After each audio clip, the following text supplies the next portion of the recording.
Buenos días a todas y todos, amigas y amigos.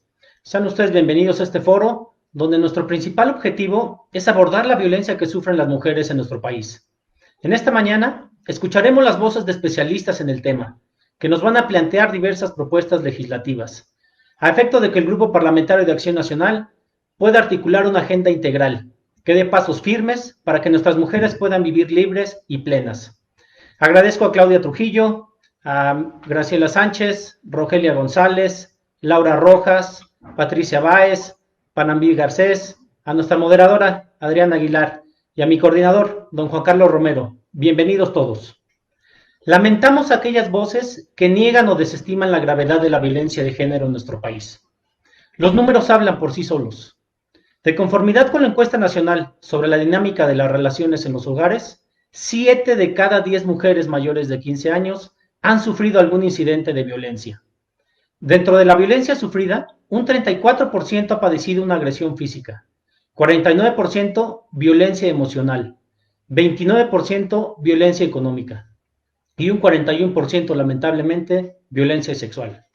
El dato del día de hoy del Consejo Ciudadano para la Seguridad de la Ciudad de México informa que en el mes de abril se incrementaron en más de un 500% las llamadas de auxilio por violencia doméstica.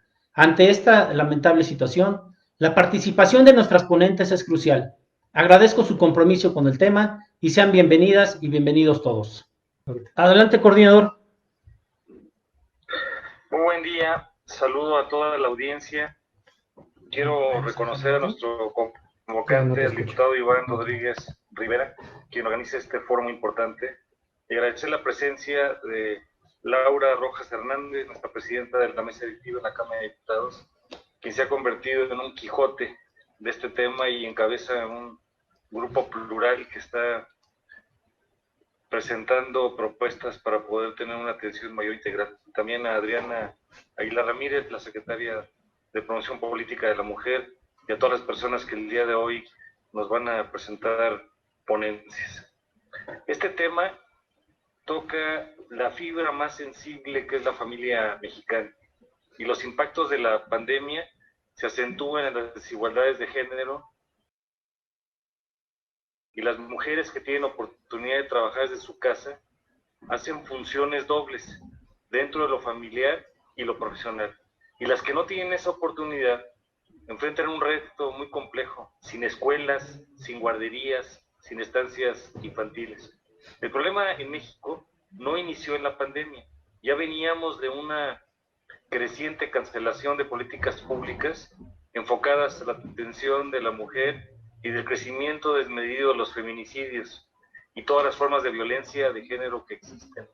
Unos días antes de que se decretara el inicio formal de la amenaza de este virus, las mujeres de México, en cientos de miles de personas, dejando a un lado su filiación partidista o ideológica, marcharon en contra de la violencia y después se ausentaron un día dejando claro que sin ellas, nada.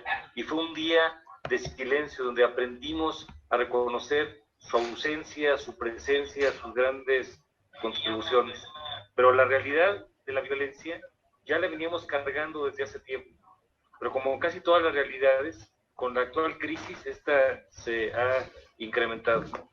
Desde conjugar los temas laborales, personales, familiares, y hasta el funcionamiento cotidiano de una familia con hijos menores. La nueva realidad exige poner atención, porque mientras unos hablan de cómo están tomando clases algunos de los jóvenes de su casa, otros hablan del aumento de la carga de trabajo a los padres de familia. La división de responsabilidades nunca ha sido del todo justa, pero la realidad que hoy vivimos le está haciendo todavía más injusta. Y a juzgar por lo más evidente, todavía vienen retos económicos y sociales muy grandes alrededor de esta nueva realidad. Hace algunas décadas, el gran psicoanalista mexicano Santiago Ramírez decía que el mexicano tenía ausencia de padre, exceso de madre y abundancia de hermanos. Esta descripción preliminar de la familia de hace años, hoy se está viendo en una vitrina en donde estudios muy serios y algunos académicos de la UNAM reconocen que en esta crisis de la pandemia la violencia se ha incrementado hasta en un 30%. Ustedes tienen las cifras y hablarán de todas ellas. En el caso de las lesiones, los feminicidios, el abuso sexual. Y detrás de cada cifra, más allá de ello, hay un nombre, rostro, corazón, domicilio y apellido de una persona que sufre y que transmite angustia, temor y lamentablemente una gran desesperanza.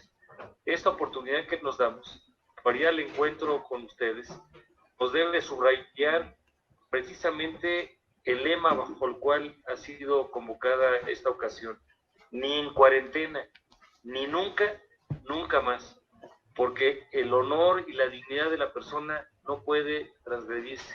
Nosotros creemos en la dignidad de la persona y les extendemos la mano y les abrimos nuestro corazón. Este foro seguramente encontrará reflexiones, caminos de esperanza, diagnósticos y tratamientos para tener un México y una familia a la altura de nuestros sueños. Enhorabuena, felicidades. ¿Me ponen el audio? Bye.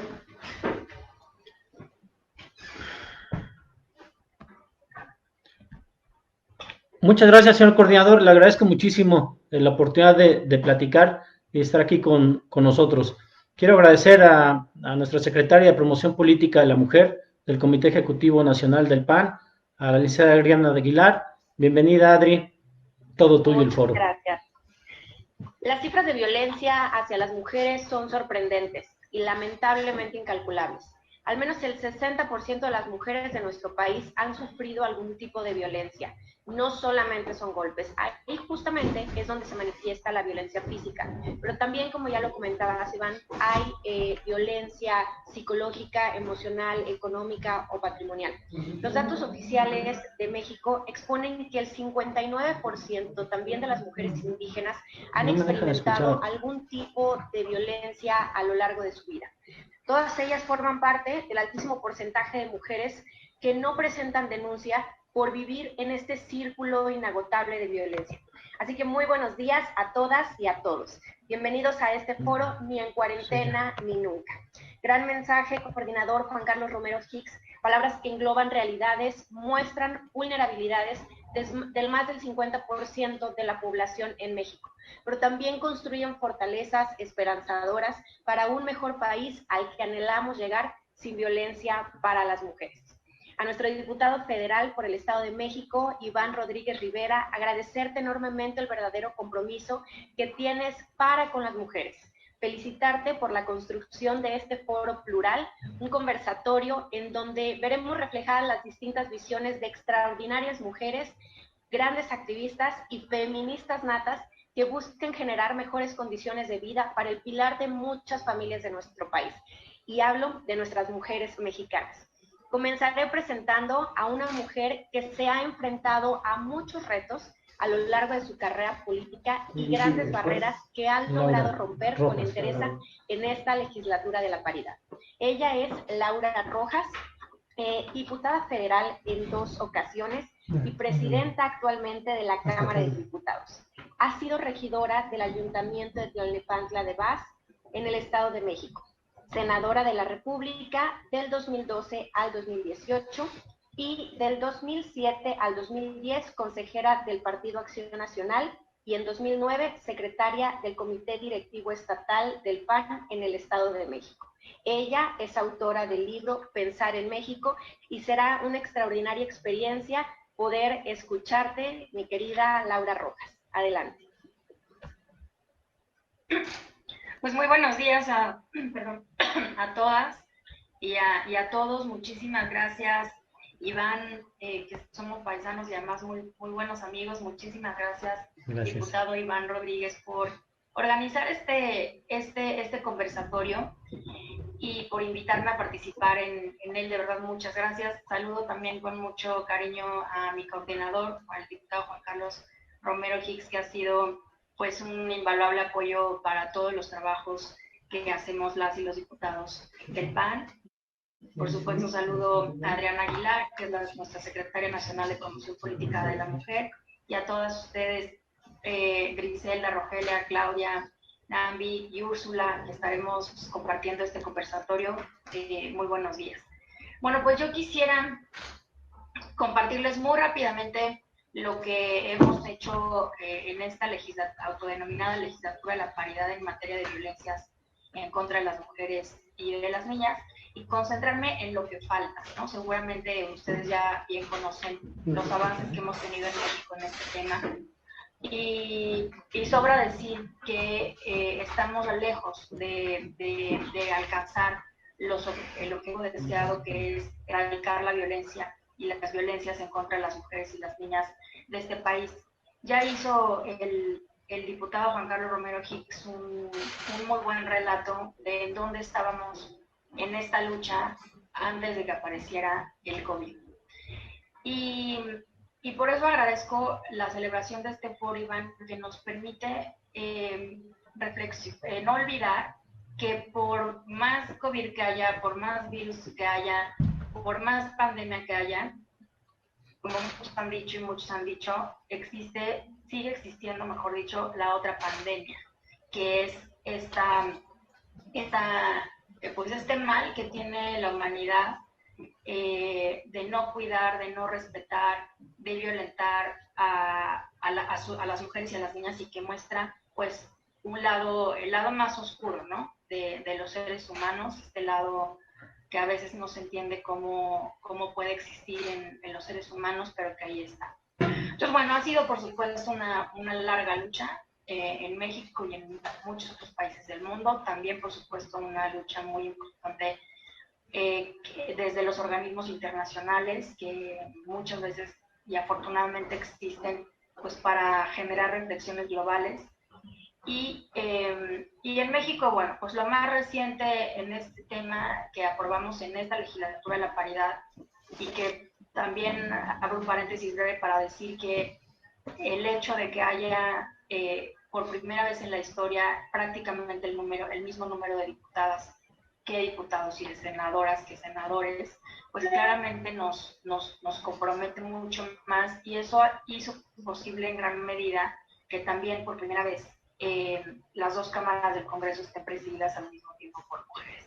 O sea, la Cámara de Diputados ha tenido muy poquitas presidentas, y este hecho de que seamos prácticamente la mitad, sin duda ayudó para que así fuera, y eso no solamente ayuda a la visibilización de las mujeres en este tipo de cargos, sino que tiene que haber resultados concretos para todas las demás mujeres. Entonces, bueno, voy a hablar solamente de las violencias, que es el tema que nos compete. Recientemente hicimos modificaciones al Código Penal para incluir, perdón, incluimos en la ley, falta todavía el Código Penal, nuevos tipos de violencias que antes no existían cuando se aprobó la Ley General de Acceso de las Mujeres a una Vida Libre de Violencia, que fueron las violencias digital y obstétrica. Recordarán ustedes la muy famosa Ley Olimpia, y a raíz de esa ley que pues retomamos esta idea, y ahora está en la Ley General este nuevo tipo de violencias. Conforme va evolucionando la sociedad, pues desafortunadamente también van apareciendo nuevos tipos de violencias, y ahí está. En el Código Penal también incrementamos las penas para las violencias, las lesiones físicas, y lo que me parece más relevante, digamos, de la última generación de reformas en materia de violencias es la que tiene que ver con la violencia política, ¿no? Esto ya se hizo la reforma a nivel constitucional, y luego también a nivel legal en el Congreso de la Unión, y ahora estamos haciendo un esfuerzo porque los congresos de los estados armonicen la legislación federal con la legislación local, porque dado que toca leyes electorales, tenemos hasta el 30 de mayo para poder reformar cualquier ley. Entonces, si todas ustedes se pueden sumar a este esfuerzo de exhorto, de petición, de llamado a los congresos de los estados para que apuren la armonización a nivel local de la reforma en materia de violencia política.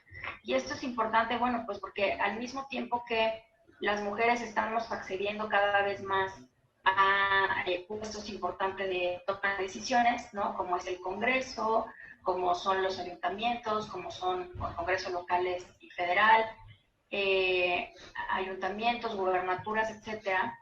Nuevamente estamos más expuestas y entonces apareció este nuevo fenómeno que es la violencia política. Entonces, bueno, pues por creatividad, la gente que es violenta de verdad no para, y eso es lamentable, y entonces tenemos que estar reaccionando constantemente. Ahora, quisiera yo comentarles qué falta, para no acaparar el tiempo mucho. ¿Qué falta? Bueno, Arturo, me está escribiendo falta Priscila, sin no sé qué duda quiera. homologar el tipo penal de feminicidio.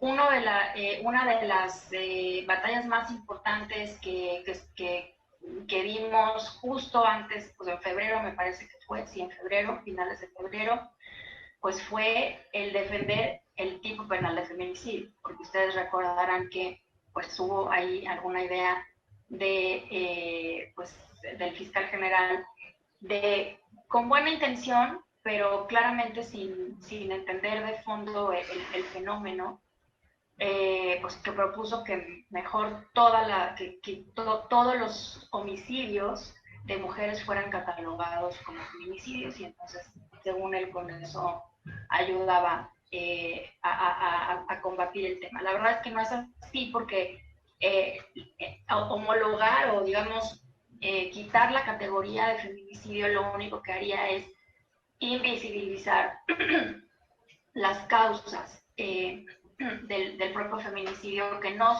es lo mismo que una mujer la maten por que la querían robar, por decir algo, o por alguna otra razón, no estoy pensando a lo mejor por celos o lo que sea, que por el hecho de ser mujer. Y entonces ahí vienen una serie de condiciones en el tipo penal federal actual que establece cuándo es feminicidio. Entonces, bueno, a raíz de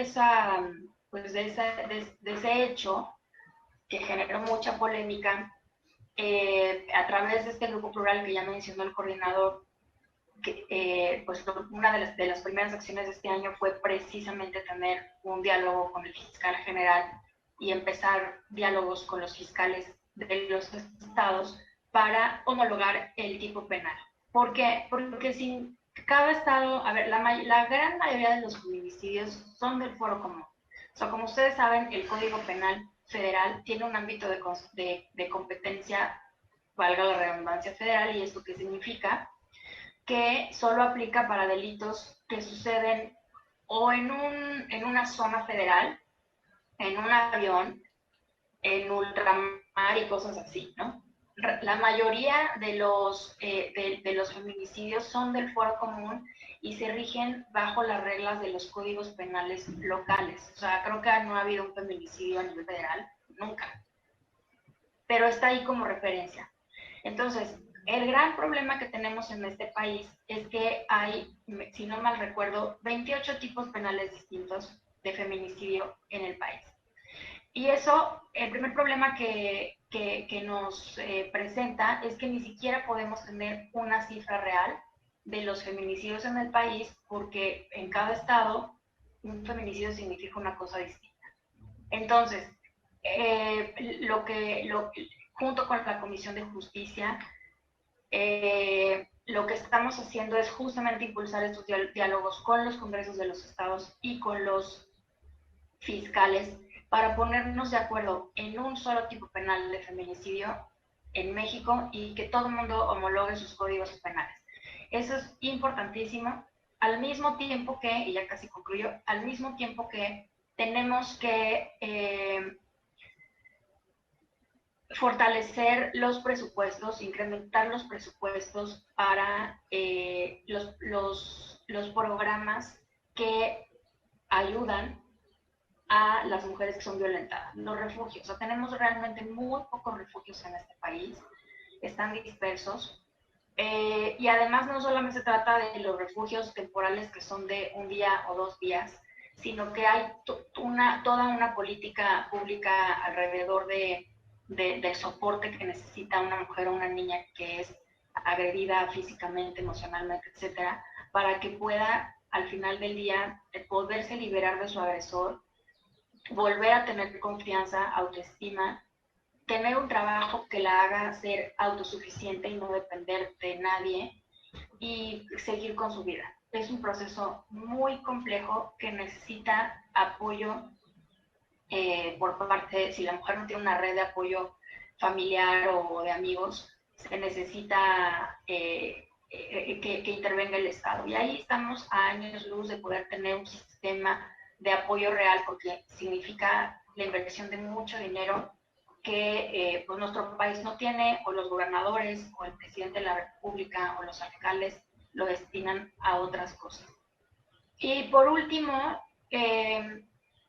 bueno, por supuesto en el tema de medidas cautelares también es un tema muy importante. Tenemos que seguir trabajando con los jueces en los estados y a nivel federal para que y con las policías para que las medidas cautelares sean eficientes. O sea, recientemente había una discusión, no sé si recientemente, pero un día estábamos en esta reunión con las diputadas de todos los grupos parlamentarios y decimos, bueno, ¿por qué todo el tiempo estamos hablando de que las mujeres son las que se tienen que salir de su casa corriendo con sus hijos muchas veces y que no alcanzan los refugios cuando el que se tiene que salir es el agresor?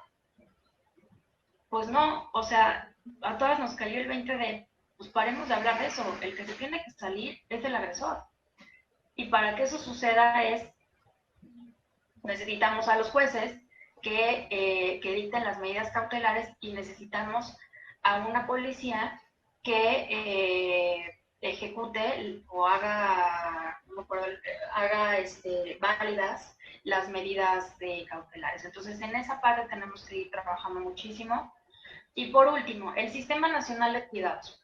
Esto impacta en las violencias, sí, porque tiene que ver con el empoderamiento de las mujeres. Hoy día, más de, no sé, el 80%, 90% de los cuidados que requieren los niños menores de 3 años, los familiares, las personas que están enfermas en las familias y los adultos mayores están a cargo de las mujeres, ¿no? De las mamás o de una tía o de, no sé.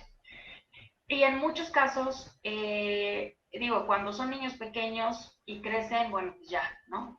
La mujer entonces puede empezar a buscar un trabajo, pero cuando tienes un hijo, por ejemplo, que tiene una enfermedad que es de por vida, por ejemplo, alguna enfermedad, alguna discapacidad mental o de otro tipo, pues esa persona va a necesitar cuidados prácticamente toda su vida.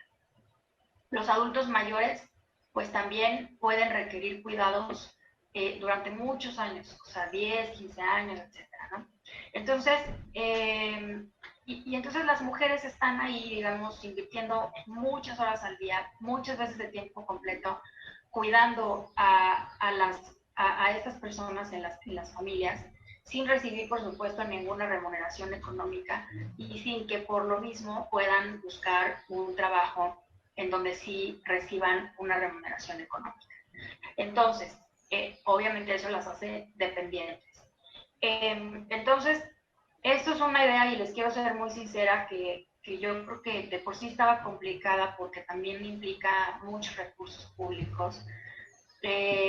Restablecer antes teníamos las estancias infantiles que cubrían esta parte de cuidados de niños y niñas menores de 3 años, pero la idea es restablecer un mecanismo similar, pero que incluya a personas enfermas y adultos mayores. Y de por sí estaba difícil por la falta de recursos, y ahora con el COVID, pues creo que va a estar todavía mucho más difícil que esto se pueda lograr en un corto plazo. Sin embargo, no podemos quitar el dedo del renglón en esta idea. Tenemos que avanzar hacia eso y seguir discutiendo y seguir proponiéndolo hasta que haya dinero. Quiero ahora sí ya terminar con una reflexión más general, que es hemos estado hablando de este tipo de apoyos que implican recursos por parte del Estado, recursos públicos, igual que hemos estado hablando de los recursos que se necesitan para atender la crisis económica derivada del COVID, como es un ingreso básico vital, que no es nada más que un apoyo temporal de 3 meses o de 6 meses a todas las personas que han perdido o van a perder sus ingresos. Y la reflexión aquí es que no hay dinero para nada, ¿no? O porque el gobierno está utilizando el poco dinero que hay o el mucho dinero que hay para otras cosas. Y no es el tema de este conversatorio, pero todas las personas con las que hemos dialogado en estas semanas sobre México, qué debe de hacer para cubrir, para avanzar en todos los mecanismos de seguridad social, como un seguro de desempleo, como estas cosas que les platico para las mujeres, necesitan dinero. Y sin duda tenemos que volver a plantear la necesidad de una reforma fiscal, de una reforma hacendaria. México es de los países que menos recauda entre países similares al nuestro, y yo creo que no podemos seguir hablando de mecanismos de protección y de defensa de las mujeres y otro tipo de mecanismos de protección y seguridad social sin una reforma que le dé al Estado, y no solamente hablo a nivel federal, también a los estados y a los municipios, los recursos necesarios para hacerlo. Entonces, bueno, me desvié, pero me parecía que era importante mencionar que si no, pues van a seguir siendo pues puras ideas muy buenas, pero sin viabilidad. Muchísimas gracias por la oportunidad de conversar con todos ustedes y pues seguimos aquí. Gracias. Muchas gracias, Presidenta. La verdad es que muy enriquecedor poder escucharte y evidentemente saber que existe un reto bien grande, porque si bien a lo mejor en todos los estados la fecha límite no es el 30 de mayo, pero si hacemos un promedio en general, sí es esa fecha para poder llevar a cabo pues toda la armonización en el exhorto a los congresos locales para poder generar y erradicar la violencia política hacia las mujeres. Muchas gracias por tu intervención. Y ha llegado el turno de escuchar a nuestra consejera del Instituto Nacional de la Administración Pública. Ella es Griselda Sánchez Carranza, licenciada en Contaduría por la Universidad Nacional Autónoma de México y maestra en Administración Pública por el Instituto Nacional de la Administración Pública, ambas con mención honorífica, vale la pena mencionarlo, titular del órgano interno del Instituto Federal de Telecomunicaciones, titular del órgano interno de control en el Instituto Nacional de las Mujeres, titular del órgano interno de control en aeropuertos y servicios auxiliares, y como lo mencionaba, actualmente consejera del Instituto Nacional de Administración Pública. Un gusto y bienvenida. Muchísimas gracias. Nos queremos vivas, libres y sin miedo. Fue la frase que hizo cimbrar las calles de nuestro país el pasado 8 de marzo. Buenos días a todas y todos. Este confinamiento nos ha traído mucha restricción, pero no así la restricción a continuar en la lucha de lograr una sociedad sin violencia contra las mujeres. Esta lucha siempre continuará, hasta que todos juntos, sociedad y gobierno, logremos erradicar este mal que lamentablemente en la actualidad sigue lastimando a nuestras mujeres. Es por ello que el día de hoy participar en este foro para mí es un honor, por lo cual agradezco al diputado Iván Rodríguez Rivera y desde luego al coordinador de los diputados de Acción Nacional, Juan Carlos Romero Hicks, por esta generosa iniciativa y el esfuerzo por impulsar este espacio y que de manera virtual podamos compartir junto a mujeres expertas en el tema de derechos humanos y de las mujeres esta problemática vista desde diferentes ámbitos y trincheras. Saludo con afecto a las personas que de manera virtual están presentes. Gracias a todas por hacerlo posible. En México, la población femenina, aun y cuando es en número mayor que la de los varones, ha presentado históricamente un patrón de agresividad en su contra. Es por ello que, cansadas de tantas vejaciones y maltratos, han venido reaccionando de diferentes formas. Tal fue el caso del histórico 9 de marzo pasado, en el que las mujeres nos ausentamos de nuestras labores cotidianas en todo el país. como una forma de mostrar a la sociedad la falta que hacemos y lo importante que somos para nuestro entorno. Esta acción sentó un precedente y quedó demostrado que las mujeres asesinadas no son casos aislados. El atacante realiza este acto de forma cada vez más agresiva. Es imperante reconocer que aun cuando se han dado pasos en materia legislativa en el que el constituyente permanente ejerce su facultad para crear normas cada vez más rigurosas o más novedosas, como lo que nos acaba de comentar la diputada Rojas en relación a las nuevas modalidades de violencia como las digitales, aún no existe mucho camino por recorrer. Las mujeres constantemente se enfrentan a la violencia de género, ya que día a día deben afrontar situaciones que ponen en riesgo su integridad física, moral, sexual, económica y hasta laboral, debido a que esta violencia se ha enraizado en nuestro entorno ciudadano. Incluso de forma alarmante se ha visto el incremento de la violencia dentro del hogar. Es por ello que es muy preocupante la situación mundial por la que estamos atravesando con esta pandemia generada por el COVID-19. El confinamiento que debemos seguir en pro de proteger nuestra salud nos ha puesto a todos a vivir un nuevo contexto social, político, económico sumamente complejo. Sin embargo, llama mucho la atención las consecuencias que se están generando a causa del aislamiento y restricciones de todo tipo, las cuales ponen en riesgo la integridad y violación de los derechos de infantes y mujeres en los hogares mexicanos. Pareciera que esta violencia doméstica que hoy enfrentan nuestras mujeres, nuestros niños y niñas, es la otra pandemia, es la otra enfermedad que lejos de ser curada se está propagando y de la cual no se habla mucho. Sería muy útil cuantificar mejor y hasta tipificar la violencia que se vive, más hoy a causa del confinamiento. Sin embargo, ya antes del COVID, la estadística para cuantificar dichos fenómenos es insuficiente, fundamentalmente por 3 razones. La primera, la vergüenza. La vergüenza de las víctimas a externar su situación. El segundo, el miedo a que el agresor tome represalias. Y la tercera, que es la peor, a que muchas veces la agresión no se reconozca como tal, debido a que las costumbres y valores culturales hacen considerar el maltrato como parte de la cotidianidad. No obstante, les comparto un estudio de ONU Mujeres reciente y que habla de cifras a nivel global. Por ejemplo, 243 millones de mujeres y adolescentes entre 15 y 49 años han sido víctimas de violencia física o sexual a manos de su pareja. 137 mujeres son asesinadas a diario en el mundo por un miembro de su familia. Menos del 40% de las mujeres que sufren violencia buscan algún tipo de ayuda y menos del 10% de quienes lo hacen recurren a la policía. Las causas de esta violencia, entre otras, son las normas sociales y las masculinidades nocivas, aún vigentes en nuestra sociedad. Recientemente, el secretario general de Naciones Unidas, Antonio Guterres, reconoció un incremento alarmante de la violencia en contra de las mujeres a nivel global, al estar confinadas con parejas abusivas y agresores. Por eso enfatizó la importancia de que los estados cuenten con servicios, atención y recursos adecuados y suficientes para ellos.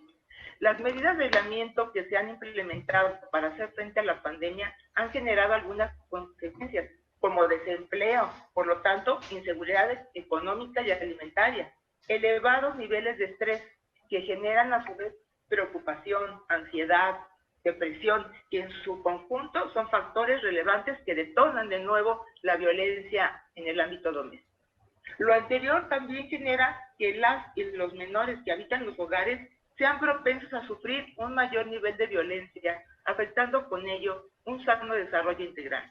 Aunado a ello, la evidente paralización de los sistemas de justicia y protección en las instituciones que atienden este tipo de situaciones agrava el problema, dejando a las mujeres solo al alcance de llamadas telefónicas como medio principal para denunciar, lo cual deja en un estado de indefensión de facto a las mujeres que carecen de acceso a un teléfono o medios digitales, como por ejemplo las mujeres en estado de extrema pobreza y mujeres indígenas. En nuestro país, de acuerdo con la información publicada por el Secretariado Ejecutivo del Sistema Nacional de Seguridad Pública, confirma que durante el mes de marzo el número telefónico 911 registró 115.614 llamadas por emergencia de mujeres a nivel nacional, cifra que representa un incremento del 22% con respecto a febrero. Es decir, en el mes de marzo, el 911 recibió en promedio 155 llamadas cada hora diariamente. Por otra parte, en México existe la Red Nacional de Refugios, la cual es la primera red en México con más de 18 años ininterrumpidos a favor del derecho de una vida libre de violencia y el empoderamiento de las mujeres. Sin embargo, ante el incremento de violencia a causa del confinamiento y la falta de recursos para los refugios, con el objetivo de hacer frente a las necesidades que actualmente requieren mujeres y niñas víctimas de violencia, no está siendo suficiente. En el presupuesto de egreso de la Federación para el 2020, apenas se destinó el pasado 7 de abril 405 millones de pesos para atender el tema, mediante una reasignación de recursos de la Secretaría de Salud a la de Bienestar. Habría que analizar ese diario oficial del 7 de abril.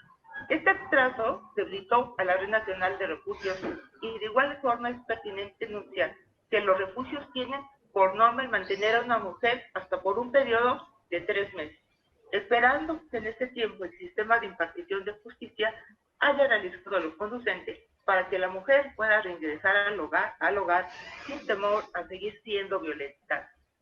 El 6 de mayo, de acuerdo con la Red Nacional de Refugios, los 69 espacios de prevención, atención y protección con los que cuenta se encontraban al 80% de su capacidad y se carece de recursos extraordinarios para que los refugios hagan frente a la contingencia sanitaria.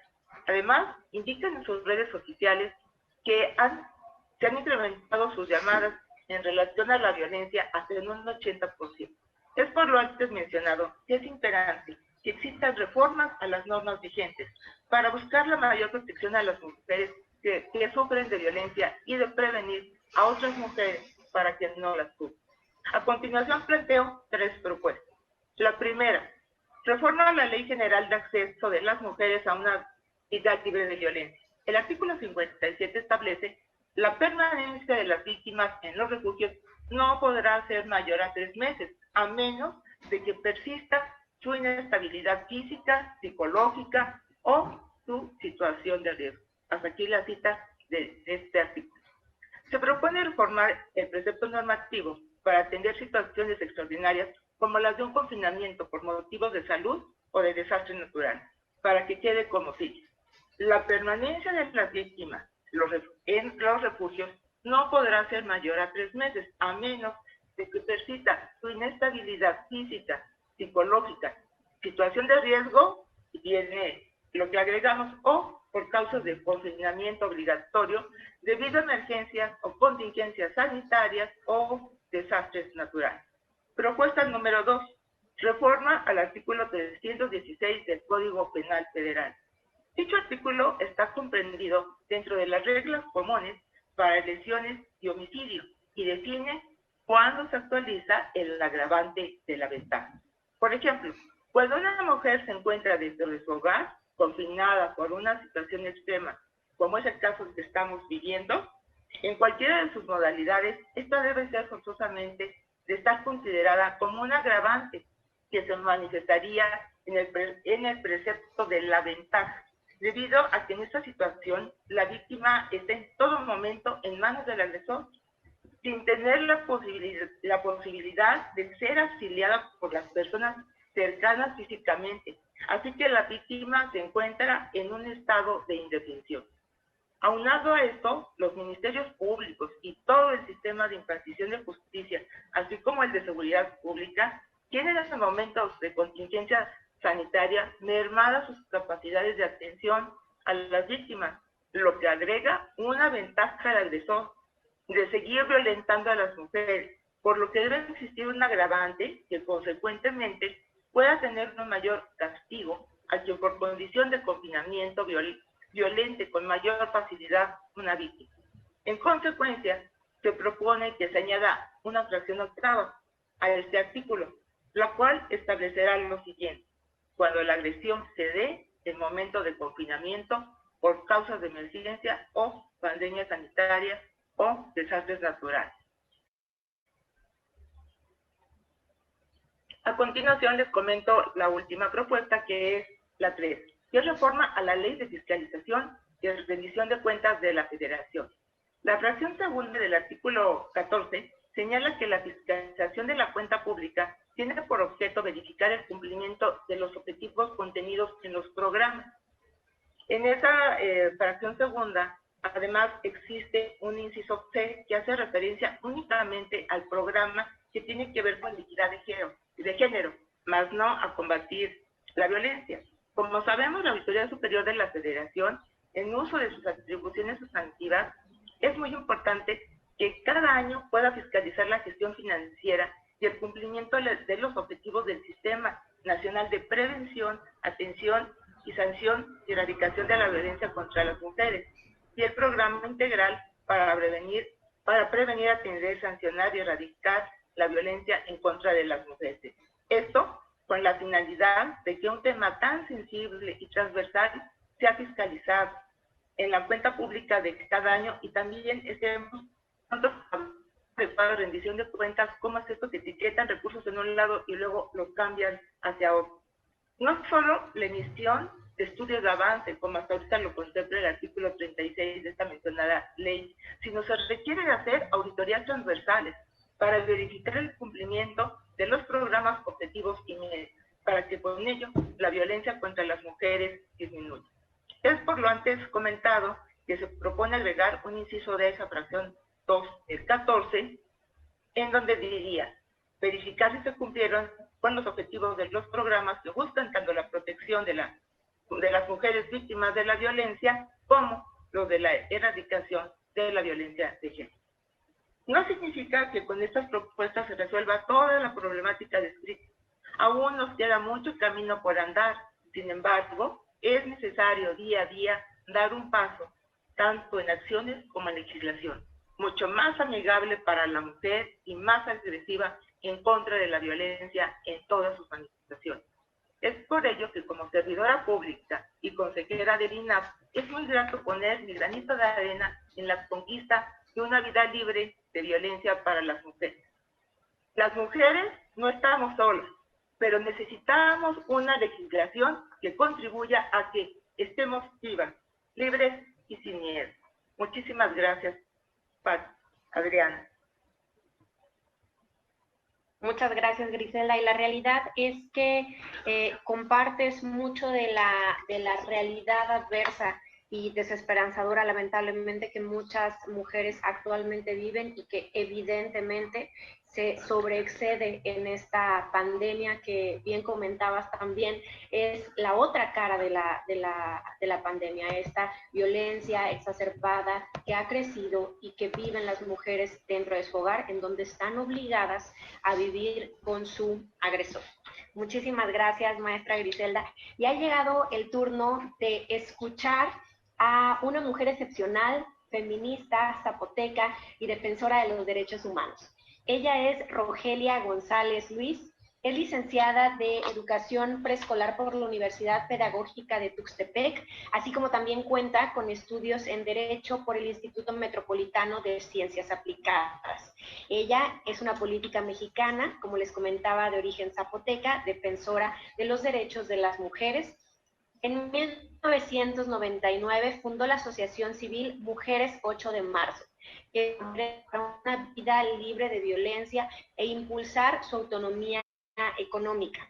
En 2003 impulsó la creación de la expresión Alianza Regional Simona Robles dentro de la COSEI, que pugna por la participación efectiva e igualitaria de las mujeres. Síndica de Juchitlán del 2001 a 2003 y regidora del 2001 2011 a 2013, donde impulsó la creación de las instituciones que respaldan a la mujer, como el Centro de Apoyo y Atención a la Mujer Ismeña, Rosario Ibarra, así como el Instituto Municipal de la Mujer. En 2016 fue candidata a diputada local por el Partido Acción Nacional y el Partido de la Revolución Democrática en coalición. Actualmente, ella es secretaria de la Igualdad de Géneros del Comité Ejecutivo Nacional del PRD. Adelante, queridísima Rogelia, y un gusto.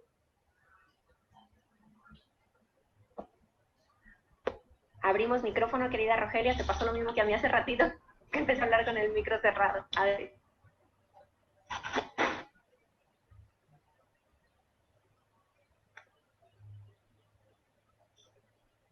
Muy buenos días.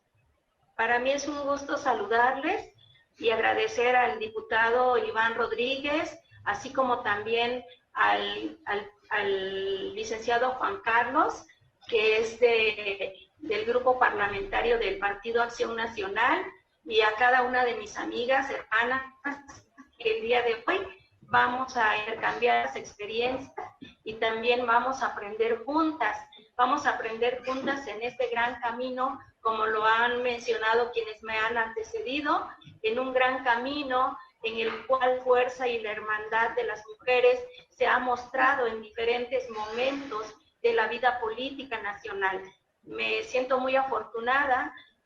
Quiero decirles que trabajar en estas sesiones virtuales, en estos tiempos ante este COVID, ha sido una magnífica oportunidad para poder enlazar nuestras voces y sumar, y que muchas otras hermanas que nos puedan escuchar y que se pueda informar sobre estos temas tan relevantes, porque muchas de las veces las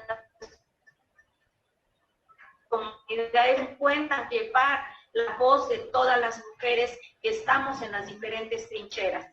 Y bueno, después de saludarles cordialmente, quiero hablar sobre la otra pandemia de salud pública.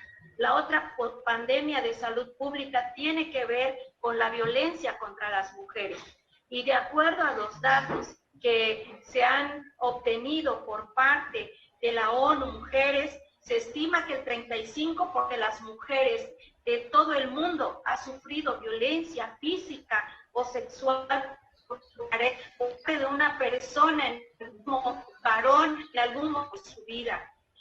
Y el número de feminicidios nos asusta porque en todo el mundo asciende a 87,000 mujeres muertas por año. De ellas, el 58% fueron asesinadas por sus parejas o familias. Señala la ONU que las mujeres de 15 a 44 años tienen riesgo de sufrir violencia de género, que de sufrir un cáncer o que de sufrir un accidente de tráfico o de alguna enfermedad como la malaria. Hablando de nuestro país México, ocurren 10 feminicidios al día, y antes era un porcentaje del 64%, y ocurría dentro de una vivienda, dentro de una casa, y en donde la víctima el COVID-19 ha incrementado, como bien lo han dicho asesoras que han hablado. Y la principal amenaza para muchas mujeres este espacio en el cual debería de representar la mayor seguridad para las mujeres, representa hoy un ambiente de inseguridad, un ambiente de violencia. Es un lugar peligroso que fomenta un estado de ansiedad y un miedo permanente. Y en muchos de estos casos llega a representar y ha representado en nuestro país un escenario de muerte para las mujeres mexicanas. Hablando de los organismos internacionales como la ONU, la Comisión Interamericana, impactos negativos que han causado a la población en general, pero más aún en las mujeres de todo el mundo y en nuestro país, el cual va desde la discriminación, desde el racismo, desde la exclusión, desde las enormes desigualdades que se presentan. Hoy lo vemos también en esta violencia que se ha incrementado al personal de salud, sobre todo a las médicas, a las enfermeras, a las mujeres que están trabajando para cuidar nuestra salud, que están sufriendo muerte, que están sufriendo amenazas. Lo estamos viendo también en el impacto económico en los lugares y en los hogares que están sostenidos por la gran mayoría por las mujeres. Y no hablemos ahora de estas mujeres que están viviendo en las comunidades indígenas, que viven al día, que carecen de diversos servicios como son el agua, como son la alimentación, como son la misma comunicación para poder salir de sus comunidades. Una serie de complicaciones que hoy se han incrementado. Hablando de las desigualdades, en esta desigualdad podemos decir que el rol que tienen las mujeres indígenas de cuidar a las personas enfermas, a las personas de la tercera edad, a los niños, a las niñas, ellas son las que se hacen cargo de este cuidado y aún así, mujeres que están siendo más afectadas por violencia, porque hay alcohol, porque hay droga, porque hay una serie de circunstancias que está que el contexto desde lo local al nacional, hay pobreza, hay embarazo adolescente, hay abuso sexual infantil, hay una serie de matrimonios infantiles, muerte materna. Toda esta es una problemática que se agudiza más en las comunidades indígenas, porque bueno, como sabemos, nuestro país es un país multicultural, pluriétnico, y muchas de las veces política pública solamente no considera estas desigualdades que se enfrentan las mujeres allá en las comunidades. En la red intercultural de refugios, nosotras en este confinamiento hemos estado atendiendo durante estos meses de enero a abril del 2020, hemos salvado la vida de más de 1.500 mujeres y 4.500 niñas y niños. Y aún tuvimos que enfrentar una lucha muy fuerte para poder exigir que los presupuestos fueran destinados. Tal parece que en este país las mujeres no contamos, las mujeres no valemos. Por eso hemos tenido que seguir alzando la voz hasta hoy por aquellas mujeres que están trabajando en las comunidades indígenas, por ese presupuesto que le hace falta a las CAMIS, que son las casas de las mujeres indígenas, en donde las mujeres llegan ahí en su comunidad y son atendidas, porque para viajar desde su comunidad hasta la cabecera de un municipio no tienen dinero, no las dejan salir, hay una situación de usos y costumbres que les impide y les niega derecho. Entonces, estos son otros de los ámbitos que hay que contemplar, el impacto en mujeres mexicanas que estamos enfrentando. Ellas, las mujeres, no tienen seguridad social, las mujeres indígenas menos, trabajan en el sector informal y en las comunidades indígenas no se cuenta con seguridad social. Las mujeres no pueden hablar de exigir, de tener una seguridad social, porque como todas sabemos, también hay una diferencia salarial entre hombres y mujeres.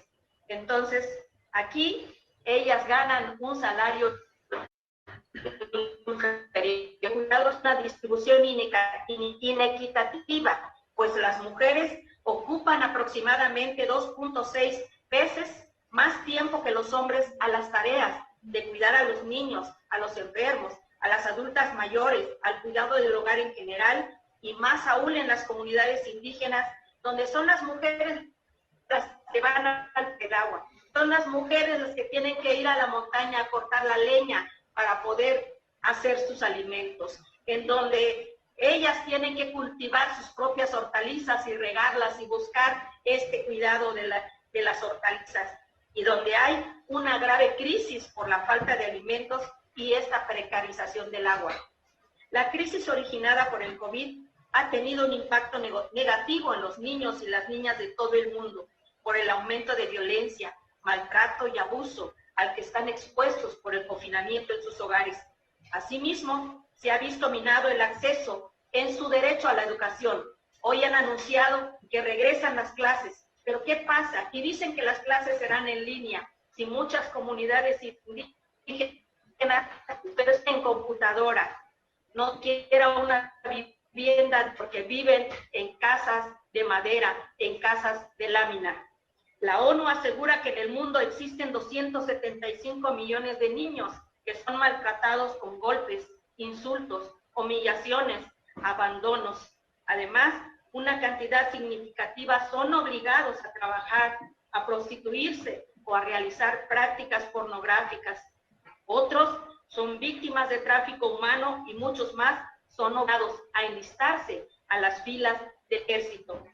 La UNICEF estima que en México 62% de los niños y las niñas han sufrido mal en algún momento de su vida. 5.5 han sido víctimas de la violencia sexual y 16.6 de la violencia emocional. El informe anual 2017 de UNICEF México señala que 9 de cada 10 niños y niñas que hablan una lengua indígena son pobres. El 80% de los infantes no alcanzan los conocimientos requeridos en el nivel educativo y más de 4 millones no acuden a las escuelas. 65% no tienen acceso a libros y 8 de cada 10 agresiones contra ellos ocurren en la escuela y en la vía pública. Durante los últimos años, México se ha enfrentado a un incremento de la violencia infantil. Las agresiones contra los niños y las niñas aumentan a temprana edad. Ellos son pues las vulnerables, ellos y ellas son los vulnerables y las vulnerables a enfrentar situaciones de violencia física y psicológica. Nuestro país se ubica en el 6º lugar de América Latina al tener un alto número de homicidios de niñas y de niños. Tan solo en los últimos casi 25 años murieron asesinados diariamente 2 niños o adolescentes menores de 14 años. Y en la actualidad, 1 de cada 10 niñas en el mundo ha sido víctima de abusos sexuales.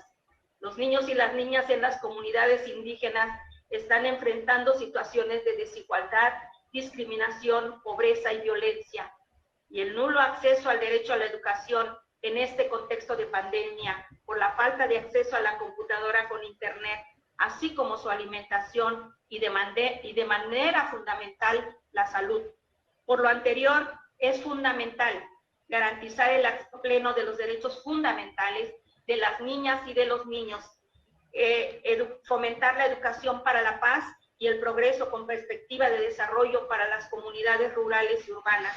Las políticas públicas deben estar enfocadas con una visión de desarrollo de las niñas y de los niños. Se debe de generar las estrategias para alcanzar ese desarrollo integral que a tanto tienen derecho.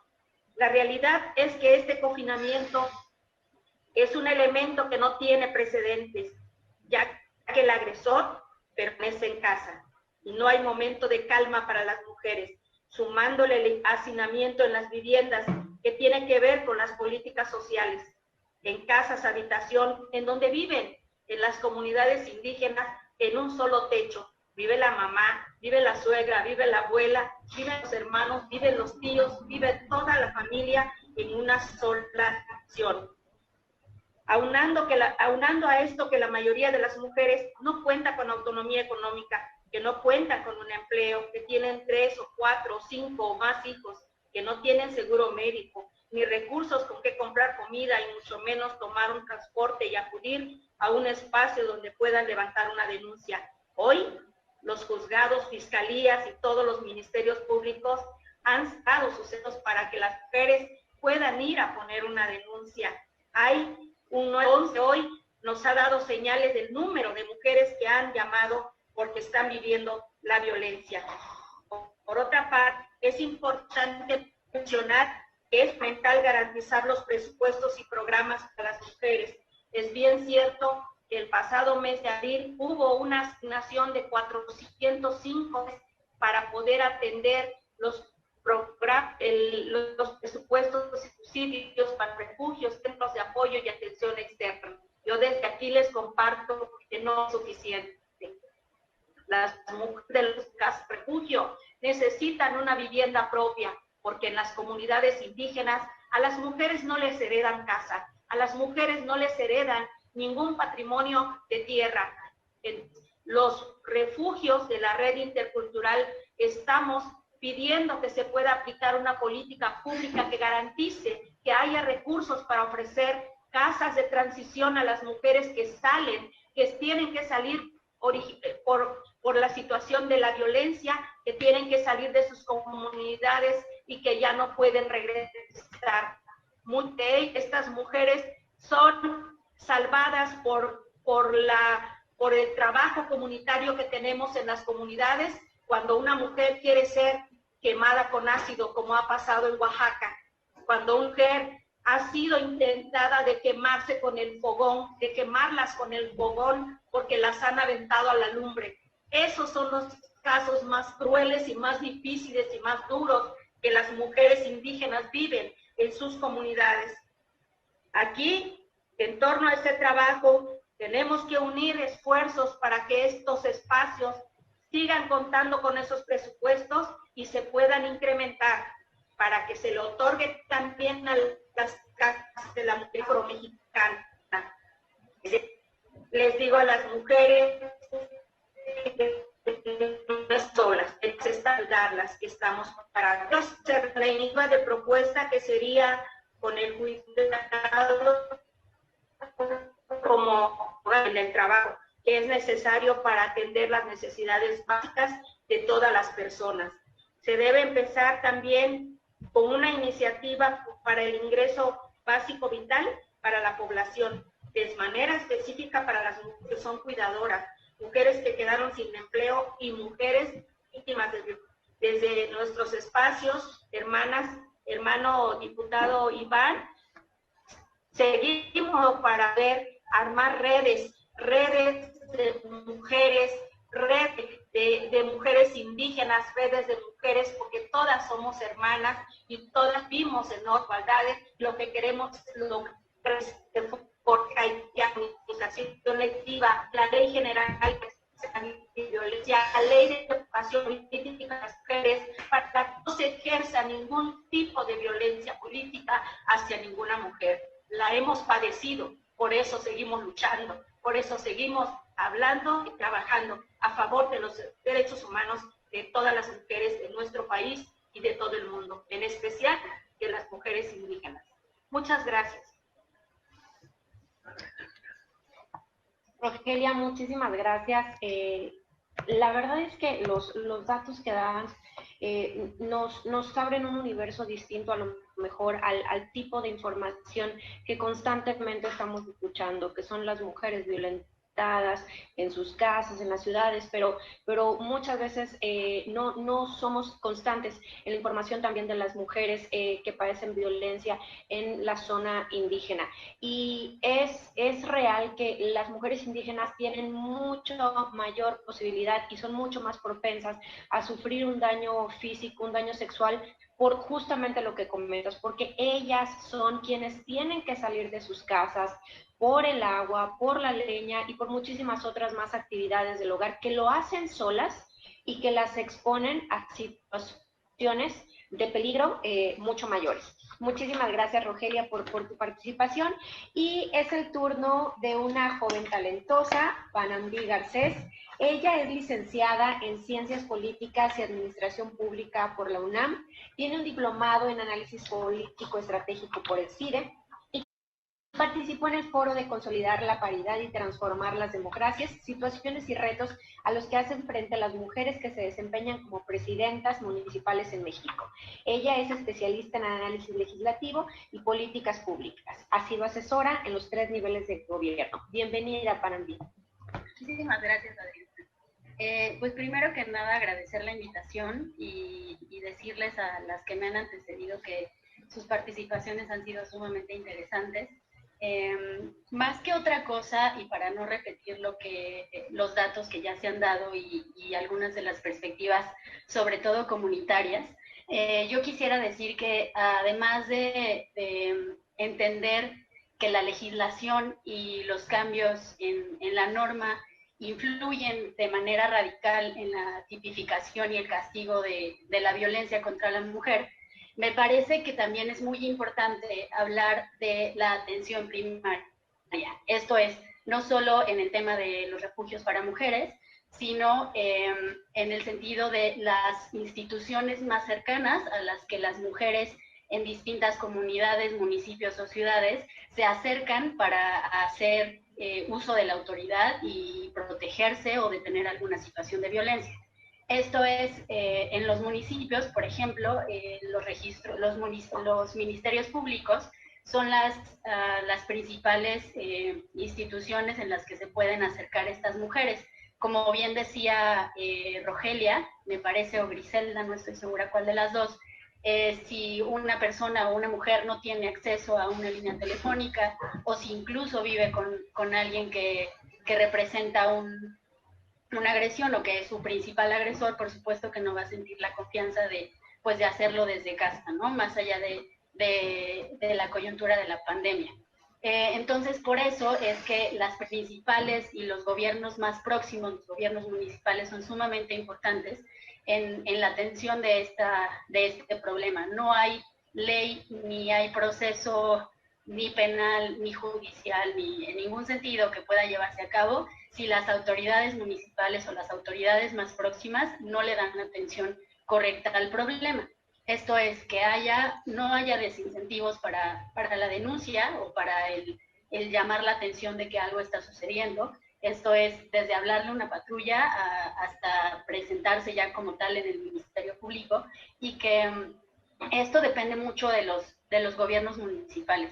A mí me gustaría puntualizar que, si bien entendemos que el ser mujer no es sinónimo de ser feminista, y en tanto darle atención a los problemas de violencia de la mujer como prioridad, pues es interesante que en este contexto, como ya lo había mencionado Laura, ya tenemos paridad en muchísimos de los puestos municipales y legislativos en el país, y es interesante porque en el tema municipal, las presidentas municipales, el 73% de ellas gobiernan en municipios pequeños, es decir, con menos de 25,000 habitantes. Y conforme a lo que nos contaba Rogelia, por ejemplo, en que coincide con el tema de los municipios con población indígena, es donde algunas de estas situaciones de violencia se presentan con más frecuencia debido a algunos usos y costumbres o al propio desconocimiento de las mujeres respecto de la ley o de nuevos principios de sus derechos humanos o del respeto a su persona o a su dignidad. Entonces, es importantísimo que estas mujeres que hoy gobiernan municipios pequeños y que gobiernan incluso de primera vez con experiencia pública, pues que aporten esta sensibilidad que pudieran llegar a tener no solo en su gobierno, sino en la estructura de sus municipios, para incentivar que se le dé atención a estos problemas de manera inmediata y se les dé atención desde un aspecto de mayor cercanía con las ciudadanas o con las mujeres que deciden denunciar o que deciden alzar la voz en un sentido, y pues entender que esto es una dinámica que sucede sí en casa, pero que se puede atender, pues si se atiende de manera en el primer nivel de gobierno, y no hay necesidad de que llegue a mayores niveles si en el nivel primario se le da toda la atención.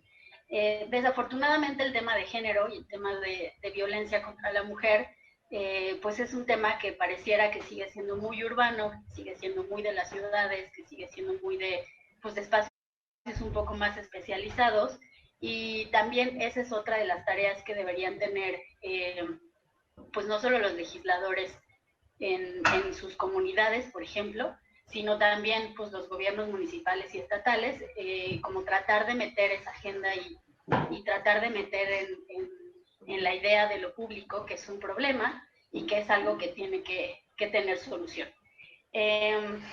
Y pues de ello depende, también me da un poco como de esperanza que con esta paridad y con este nuevo entorno político en el que hay muchas más mujeres que antes, legisladoras y gobernando en los distintos niveles de gobierno, pues que tomen esta agenda y que tomen este compromiso con la atención primaria del problema, pues como una agenda propia y como una agenda pues que tiene relevancia en la vida de las personas.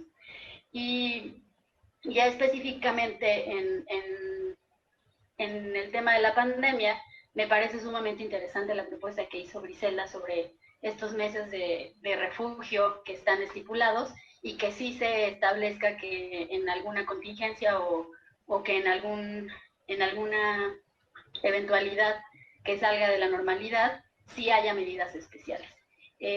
También me parece que es un tema en el que los legisladores podrían tener especial atención, debido a que, pues, como ya sabemos, han habido ciertas declaraciones o como una falta de atención a que la violencia no existe o a que no se nombra o a que no es tan necesaria.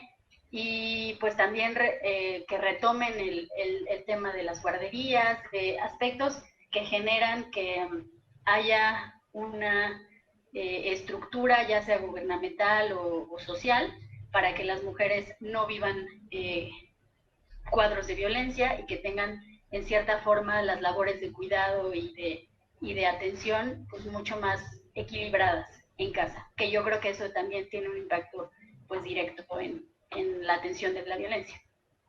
Muchas gracias.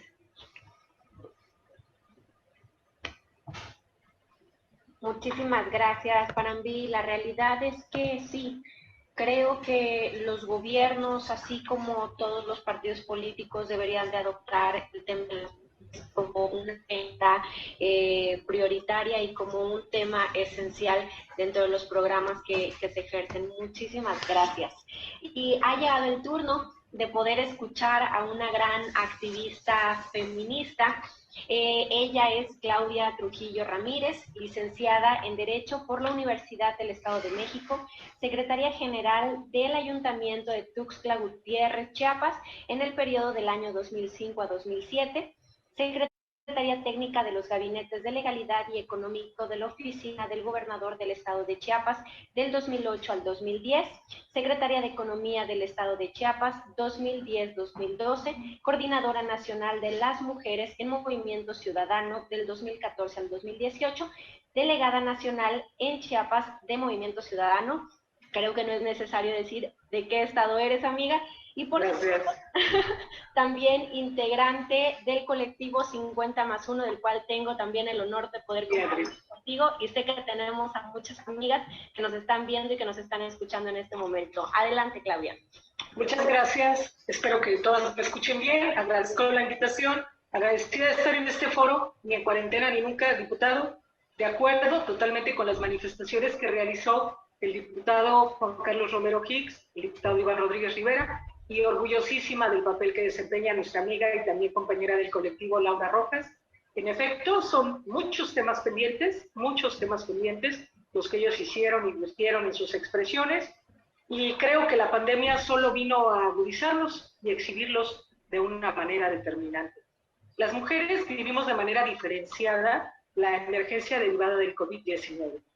Esta está provocando impactos específicos sobre las mujeres y profundizando las desigualdades de género existentes tanto al interior de los hogares como fuera de ellos.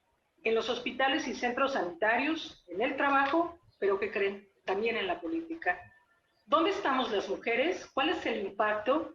Queda claro que desde la gobernanza hasta la vida cotidiana, pasando por las alcaldesas, como decía Panambi hace un momento, por el equipo médico, que en un 72% son mujeres, las trabajadoras del hogar, las policías, las empresarias, el comercio informal, académicas, entre otras, estamos en una posición compleja y de total desventaja. La vulneración y desigualdad en que vivimos las mujeres diariamente se refleja de diferentes maneras. Por ejemplo, en las tareas del cuidado. Y el ambiente es hostil, ¿eh? El ambiente es hostil si vamos analizando cada una de ellas. En las tareas del cuidado, estas son permanentes. Quienes hacemos trabajo en casa y además atendemos de manera permanente el rol del hogar, lo vivimos todos los días. Las que no logramos conservar nuestro trabajo, y hablo a título propio porque es la voz de muchas mujeres que no tienen la oportunidad de llegar a estos espacios, las que no logramos conservar nuestro trabajo, aparte de enfrentarnos en muchos casos a nuestro doble rol de madre y jefa de familia, que en nuestro país son entre el 37 y 32% diferenciados por estados de la República, enfrentamos hoy la carencia de los satisfactores para nuestra familia. Las que forman parte de este gran equipo de enfermeras, como dije hace un momento, y equipo médico, son aproximadamente el 70%, viven con la posibilidad de contagio todos los días, agresiones del traslado a su centro de trabajo o a su propio domicilio donde reside, sin poder muchas veces convivir con su propia familia. Los servicios y productos de salud sexual y reproductivo son a menudo pasados por altos en estas situaciones de riesgo. Sin embargo, las mujeres necesitan y debemos continuar con el tema de la planificación de los suministros sanitarios menstruales y atención a la salud materna. Debemos identificar que se trata de un momento particularmente preocupante para las mujeres embarazadas. Las mujeres necesitan servicios de salud de rutina. No existen medidas de control de la infección para proteger a las mujeres en las unidades de salud. Y también necesitan estas mujeres que están por procrear acceso a la información fiable y atención de calidad, ya que su responsabilidad es doble. Las mujeres que forman parte de la economía formal, sosteniendo nóminas o trabajando de manera improvisada para sostener su empresa, es impresionante. Y una gran proporción de la economía informal que deciden salir a pesar de la contingencia, poniendo en riesgo su vida todos los días porque no tienen opción económica alguna. Queda claro que los datos obtenidos en muchos de los casos de manera no formal indican que los sectores de la economía más perjudicados por las medidas de aislamiento social afectan de un modo determinante e importante a las mujeres. Eso es violencia.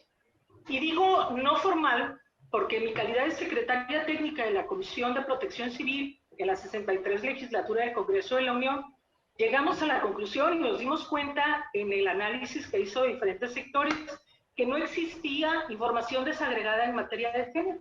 La única que traía información desagregada en tiempos de desastre era la Secretaría de Salud, en algunos temas por el tema materno y por el tema de salud de rutina.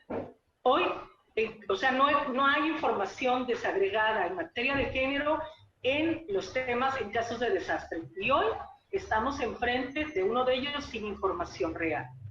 Pero bueno, vamos a entrar a la estadística y encontraremos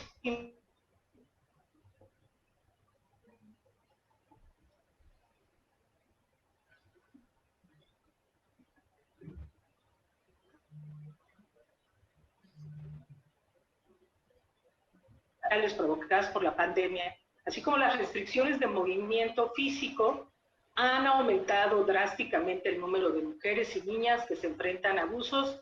No necesito repetir las cifras, mis compañeras las han dado de una manera adecuada y correcta. Es increíble que aparte de las vulnerabilidades antes identificadas, muchas mujeres no podamos estar tranquilas y seguras en nuestro hogar, que de manera excepcional se ha convertido en una zona hostil, donde estamos sometidas física y emocionalmente a un agresor sin respuesta a nuestra situación. Entrar en un debate de reconocimiento sobre si ha aumentado o no la violencia resulta inadecuado e inverosímil en este momento para el Estado mexicano. Ante la situación tan crítica que acabo de describir en todos los renglones de la vida cotidiana de las mujeres, se debe actuar en consecuencia y en la inmediatez que el caso amerita. La justicia, en su conceptualización, soy abogada de profesión, tiene como característica ser pronta y expedita.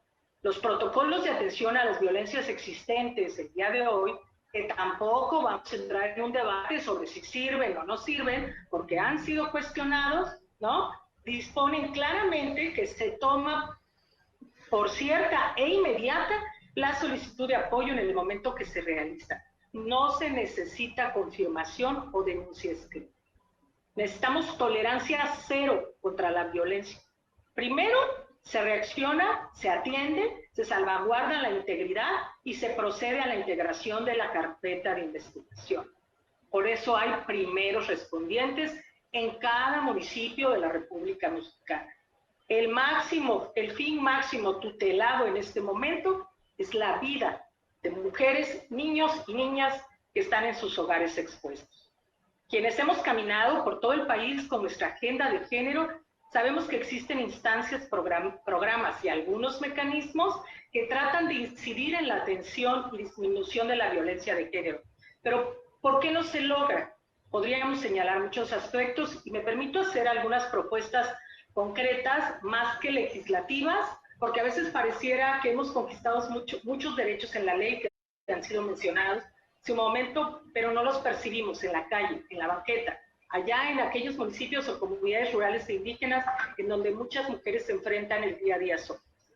Me permito decirles algunas propuestas. Creo que hay que visibilizar e identificarla en su máxima expresión. Hay que decir, sí, existe. Como Estado mexicano se debe asumir y enviar un mensaje muy claro de coordinación de todos los órganos de gobierno para la correcta articulación de programas y acciones que en realidad sean palpables allá en cada rincón del país. Acuérdense que son los primeros respondientes. La violencia de género contra la cual hemos venido luchando por décadas sin banderas ni membretes, como se demostró en la cadena feminista el 7 de marzo, como se demostró en una histórica marcha el 8 de marzo, donde dijimos estamos hartas, y en donde se palpó en el paro del 9 de marzo, tiene un origen estructural que debe de atenderse en todos los gobiernos y por ende preponderantemente en la educación. Regular e implementar mecanismos digitales para que los poderes judiciales dicten las medidas de protección a mujeres e hijas. Actualmente, en la Ciudad de México emitió un acuerdo por conducto del Consejo de la Judicatura que puede aplicarse en entidades de la República. Recordemos que este tema de la vía digital creo que llegó para quedarse y debemos generar estos mecanismos a través de acuerdos de los consejos de la Judicatura inmediatos y posteriormente proceder a su legislación, porque no tenemos mucho tiempo. Si no hay estadística real y clara, continuaremos en el debate nacional sobre su incremento. Lo que no se mide no se atiende. Si el 911 reporta un incremento y las fiscalías no, nos debemos de preguntar y analizar qué sucede ahí. Aclaro, no porque nos debamos de llenar de carpetas de investigación, sino porque algo sucede en la cadena de justicia y debe conocerse para atenderse. Se necesita información desagregada de género en todas nuestras bases estadísticas, si no, no sabemos cuál es la presencia y de qué manera es la situación de las mujeres. Una vez articulados los esfuerzos gubernamentales, la difusión es básica. En las líneas de emergencia podemos proponer que se agregue un mensaje a través de WhatsApp, que lo usan todos o todas, y que de alguna manera pueda haber en alguno de estos temas de mensajería de textos el auxilio inmediato para quienes están en un reducido espacio y no pueden hacer una llamada telefónica. Queda claro y lo retrató de una manera impresionantemente real porque lo vive y lo conoce mi compañera Rogelia. En el caso de las comunidades rurales e indígenas es muy complejo a veces en ese sentido, pero creo que también tenemos esa oportunidad del texto, del mensaje de texto, que puede llegar a las áreas de emergencia. No puedo concluir sin subrayar la importancia de la presencia de las mujeres en los cargos de dirección y de decisión. Las mujeres vivimos transformando, innovando. Esta crisis nos ha llevado a otra crisis, que es una crisis de personas, o sea, humana. No nos pueden tratar con desprecio, no pueden despreciar nuestros problemas, no pueden despreciar la inteligencia y la experiencia de muchas mujeres aquí presentes que por décadas han llevado esta batalla. Queda claro que cuando las mujeres ejercemos un liderazgo, como el de Laura Rojas el día de hoy, que nos acompaña, generamos un liderazgo diferenciado, o sea, es más humano. En su intervención lo escuchamos. En estos momentos se necesita dar certeza con calor humano. ¿Cómo comunicar que hay una esperanza para toda la ciudadanía? Los planes de respuesta al coronavirus deben incluir el impacto de la pandemia en las mujeres. Ayer, por ejemplo, circuló el Programa Nacional para la Igualdad entre Hombres y Mujeres, 2020-2024. Lo interesante será ver cómo se traduce en realidad y si tiene presupuesto. Si no, seguirán siendo buenas intenciones. Reconozco, felicito y agradezco este espacio al diputado Iván Rodríguez, a mi compañera Adriana Aguilar. Creo que las mujeres no debemos de parar. Debemos de participar de manera activa en la agenda del país, en la agenda económica, en la agenda de salud, en todos los planos de la vida diaria. El liderazgo femenino es importante, la capacidad que tenemos al cambio es impresionante, somos resilientes, logramos el cambio, las mujeres debemos vernos al frente y mandar ese mensaje todos los días. Así es que participen en todos los webinars, en todos los talleres, no bajemos la guardia porque no debemos hacer. La recién nombrada nueva normalidad la convirtamos en una oportunidad de que en esta no haya espacio para la desigualdad, que las mujeres estemos incluidas en las tomas de decisiones. Para concluir, cito a la gran Simone de Beauvoir: no olvidéis jamás que bastará una crisis política, económica o religiosa para que los derechos de las mujeres vuelvan a ser cuestionados. Estos derechos nunca se dan por adquiridos. Debéis permanecer vigilantes toda vuestra vida. Muchas gracias. Muchísimas gracias, Claudia. Y la realidad es que es cierto, no por el hecho de que no tengamos un dato exacto, quiere decir que no exista la violencia está, y la violencia hacia las mujeres va creciendo día a día, y como lo comenté hace un momento, lamentablemente a la alza en esta pandemia que las mantiene en un encierro. También comentabas que se han ganado muchos derechos en las leyes, pero lamentablemente no siempre se terminan aplicando, tanto en la parte cotidiana del día a día como también en la parte jurídica para las mujeres que sufren violencia política en razón de género, a donde tienen que acudir a base de impugnaciones para poder ganar sus derechos ya adquiridos, ¿no? Entonces, bueno, pues muchísimas gracias, Claudia, de verdad un gusto escucharte. Y vamos a cerrar con una joven diputada de la Ciudad de México. Ella es Patricia Báez Guerrero, licenciada en Mercadotecnia por la Escuela Bancaria y Comercial, asesora en la Asamblea Constituyente de la Ciudad de México en los trabajos para la elaboración de la primera Constitución de la ciudad, y actualmente ella es diputada local, presidiendo la Comisión de Turismo en el Congreso de la Ciudad de México, secretaria de la Comisión de Movilidad Sustentable e integrante de las comisiones de Desarrollo Social y Exigibilidad de los Derechos Sociales, Gestión Integral del Agua, Cultura, Física, Recreación y Deporte. Un placer escucharte y bienvenida, Pati. Muchas gracias, Adri. Un placer para mí estar aquí, compartir este foro contigo y con todas estas grandes mujeres que hoy nos acompañan: Rogelia, Claudia, Griselda, Panamí, y obviamente nuestra presidenta en el Congreso, Laura Rojas. Y obviamente también agradecer al diputado Iván Rodríguez por la organización de este foro. Es bueno saber que cada vez también más hombres son sensibles al tema de género. Entonces, pues muchas gracias por la organización de este foro y por la invitación. Bueno, como todos sabemos, ya todo el mundo ha sido muy reiterativo, pero pues México vive una crisis de violencia de género actualmente que es totalmente urgente atender. Diariamente cientos o miles de mujeres y de niñas son agredidas, violadas, asesinadas y también revictimizadas, pero no solo por individuos, sino también muchas veces por instituciones que nos violentan a todas en cuestiones tanto políticas, económicas y sociales. Las respuestas lamentablemente que da el gobierno en la actualidad son muy escasas en este tema, y creo que es urgente que el gobierno y todos los gobiernos en todos los niveles reconozcan ya de una vez por todas la importancia, ¿no? Y el problema tan grave que es la violencia contra todas nosotras, y solo así yo creo que lograremos que haya cambios en este tema.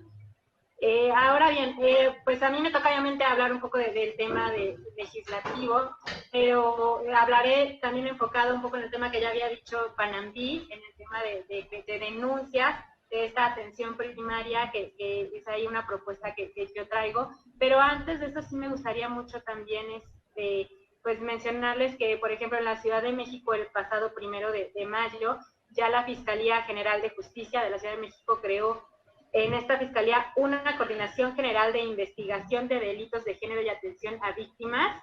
Creo que este es un avance porque en esta fiscalía, esta coordinación va a estar integrada por fiscalías especializadas que van a tratar únicamente temas de feminicidio, tratas de personas, violaciones, desaparición de personas, violencia familiar. Entonces, bueno, sí es algo creo que se está haciendo bien acá, pero esto en cuanto a gobierno. Obviamente también me gustaría mencionar que nosotros como grupo parlamentario del PAN en el Congreso de la Ciudad de México, desde el día 1 hemos estado defendiendo el tema de las estancias infantiles, de que es un tema que la verdad perjudicó mucho a muchas madres de todo nuestro país. De igual manera, mencionar que ya aprobamos la ley Olimpia, que bueno, todo el mundo conoce, yo creo que sabe, de a raíz de que una joven pues fue expuesta con un video íntimo, pues después de sufrir varios acoso y demás, decidió más bien enfrentar la situación y pues lanzar esta iniciativa, ¿no? Que hoy en día ya es una realidad en 3 estados de la República, entre ellos el Estado de México, y donde pues nosotros también la aprobamos ya en este Congreso, y obviamente pues menciona que va a cárcel de 4 a 6 años para quienes graben, filmen o elaboren fotos, audios o videos de índole sexual, obviamente sin el consentimiento de la persona, y si en este caso también hay amenazas o extorsión para difundir el contenido de estos videos íntimos, aumentaría hasta 3 años de cárcel en la sanción que se daría. Bueno, ahora sí, pues por el tema de denuncias, quisiera antes que nada dar unos datos enfocados primero a la Ciudad de México, que es donde la entidad que yo represento, y obviamente después a nivel nacional para poder visualizar un poco el contexto de las denuncias y demás datos que tenemos y ver en qué piso estamos ahorita, ¿no? A nivel nacional, que creo que no es no son datos muy favorables en este entonces. Por ejemplo, en la Ciudad de México, en la línea Locatel de la Ciudad de México, ahorita en esta cuarentena, que además antes de nada quiero mencionar también que creo que es un gran trabajo de todas que en esta cuarentena, todo lo que estamos subiendo, logremos que no se retrase todo lo que ya se había avanzado antes, porque creo que esta situación se está afectando un poco y ya habíamos tenido un poco de avance. Creo que todos tenemos que enfocar todas nuestras fuerzas para lograr que no se detenga esto y menos que se vaya para atrás en lugar de para adelante después de esta pandemia. Y entonces es muy bueno este tipo de foros y seguir sacando toda la información para que este tema pues no se pierda y sigamos adelante. Pero bueno, ahora sí, en la Ciudad de México, la línea Locatel de la Ciudad de México reportó, por ejemplo, que en marzo pasado se reportaron 4 veces más llamadas por violencia de género. De estas 4 veces más, desde todos los meses anteriores, pues se reportaron estas 4 veces más. Imagínense el nivel, ¿no? De igual manera, Secretariado Ejecutivo del Sistema Nacional de Seguridad Pública mencionó que hubo en marzo también de 2020 5,564 presuntas víctimas mujeres para los delitos de lesiones dolosas, tratas de personas y corrupción de menores únicamente.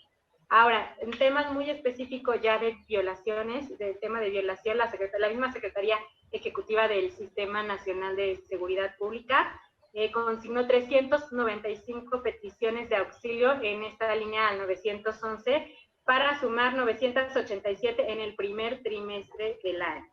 Esto únicamente en temas de Ciudad de México.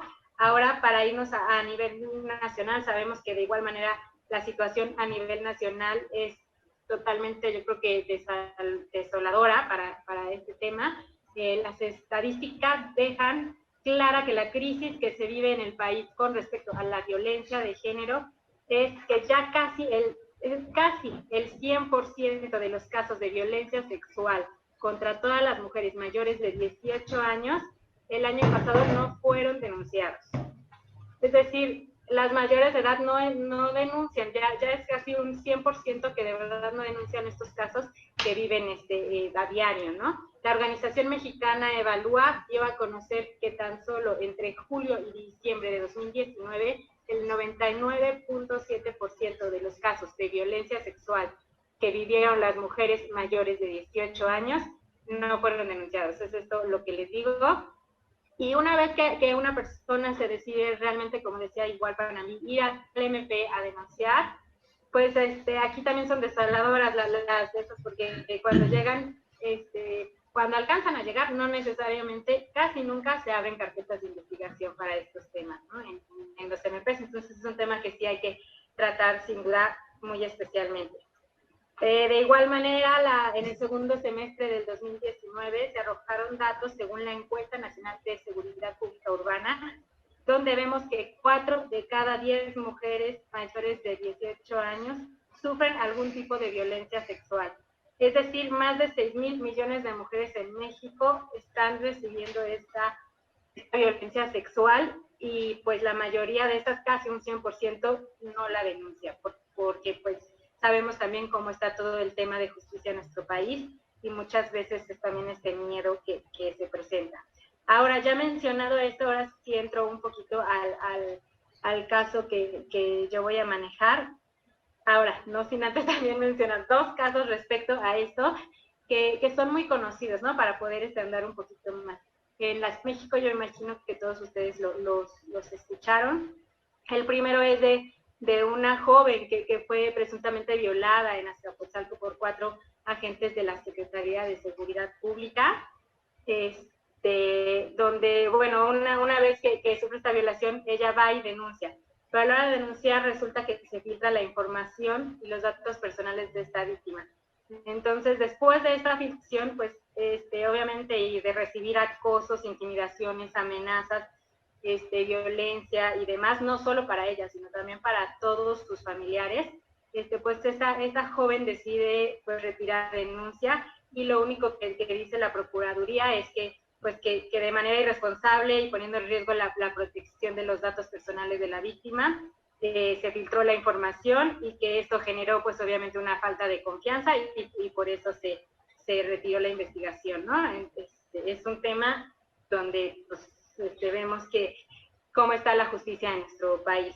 Ahora, el otro tema es de igual manera en la Ciudad de México, en la alcaldía de Gustavo Amadero, un también caso muy sonado, el de Ingrid, que fue asesinada igual por su pareja sentimental en su casa, fue mutilada, degollada, y una vez que se presentó la denuncia, que se supo el caso, de igual manera se filtraron los datos, las fotos de esta mujer ya mutilada, y imagínense, ¿no? Con esto, lo que los familiares también pudieron sentir al denunciar, las personas cercanas a ella y demás. Y también la respuesta que se dio después de una investigación es que pues muchas veces los periodistas que llegan están coludidos con las autoridades que llegan también al crimen y pues así es esta manera de filtrar las imágenes que pues no son nada alentadoras ni buenas, ¿no? En estos temas, desde que se presentó el primer caso de Azcapotzalco, pues yo me di a la tarea de presentar ya ante el Congreso de la Ciudad de México una iniciativa de resguardo de datos personales. Esta iniciativa no se ha ni siquiera discutido en comisiones, menos se ha examinado. Cabe mencionar que también en el Congreso de la Ciudad de México actualmente tenemos aproximadamente 50 iniciativas que tienen que ver directamente con mujeres y con género que están paradas y que no se han dictaminado, porque pues ahora sí que la mayoría no ha querido. Es una situación muy grave. Pero bueno, este tema yo lo presenté desde el primer caso, después se dio el caso y obviamente se dan a diario muchos casos de estos, que también muchas veces no conocemos precisamente. Y entonces yo presenté esta iniciativa donde pedimos que el resguardo de los datos personales y la información relativa a los procesos judiciales y administrativos debe ser resguardado por las autoridades. El cumplimiento, obviamente, de esta obligación garantizaría que la identidad de las personas que participen en los procesos no se difundan ni se filtre, permitiendo que los procesos no se sometan a intervenciones externas que contaminen la correcta administración de la justicia. Por otro lado, también que la información personal y el contenido de los expedientes se mantenga, obviamente, en correcto resguardo por la autoridad para que esto pueda fomentar la cultura de la denuncia en nuestra ciudad, en este caso. para que las víctimas no tengan el temor de que la información que den en estas denuncias, sus datos personales, dirección, teléfono, demás, puedan ser difundidas y que terceros ajenos a los procedimientos puedan utilizar estos datos para poder inhibir la intervención de estas personas en un proceso penal. Ahora bien, en el caso de la Ley de Protección de Datos Personales y Posesión de Sujetos Obligados de la Ciudad de México, nos encontramos ante una ley que determina conductas sancionables, pero sin la correspondiente descripción del castigo que amerita por la comisión de estas mismas conductas. Es decir, se dice que se tiene que castigar, pero no se dice cómo se tiene que castigar. Es en el mismo caso el que encontramos en el Código Nacional de Procedimientos Penales, que dispone sobre el tratamiento indebido de los datos personales de las personas que intervienen en un proceso penal, donde tampoco señala ninguna sanción específica, ya sean administrativas, penales, y lo único que dice literal es se remite a la legislación aplicable. Pues ante todo esto, nosotros concluimos que el régimen sancionatorio al indebido uso que se pueden hacer las autoridades de datos personales en el proceso penal es incompleta. No existe un tipo específico en el Código Penal del Distrito Federal y por lo tanto la comisión de la conducta no tiene ninguna consecuencia para el funcionario infractor que pues sea los que filtren toda esta información, imágenes y demás que perjudican a las víctimas y que hacen que no vayan a denunciar. Esta iniciativa solo tiene el objetivo de perfeccionar la legislación en materia de cuidado de datos personales de los ciudadanos y la información que obran en los expedientes de procesos penales. En este sentido, lo único que estamos proponiendo es incorporar la fracción 10ª en el artículo 299 del Código Penal del Distrito Federal, en la que se considere imponer de 2 a 8 años de prisión y de 50 a 300 días de multa al servidor público que difunda o comunique a terceros no legitimizados informar de expedientes de un proceso penal o los datos personales de los sujetos que son parte de los mismos. Obviamente con esta iniciativa que presentamos lo que buscamos es, ya lo decía, incentivar un poco más la cultura de la denuncia, hacer que las mujeres que sufren algún tipo de violencia se sientan más seguras a la hora de ir a denunciar, que sepan que no va a haber ese tipo de filtraciones, que se va a castigar en el hecho a los que los hagan y a los que realicen estos funcionarios. Y bueno, pues el chiste es que apoyemos, ¿no?, un poco más a todas estas mujeres, que vayamos con ellas en el proceso, que sepamos que su información y que lo que les pase no se va a estar divulgando, y esto pueda incentivarlas a que vayan más seguras, presenten su denuncia, y pues a que al final de todo se haga justicia para todos estos casos de violencia de género que son denunciados, y tal vez ahí también veremos cómo las cifras empiezan a ser más reales y todavía serían un poco más altas en este país. Y bueno, pues ya por último, obviamente todo esto creo que lo que nos lleva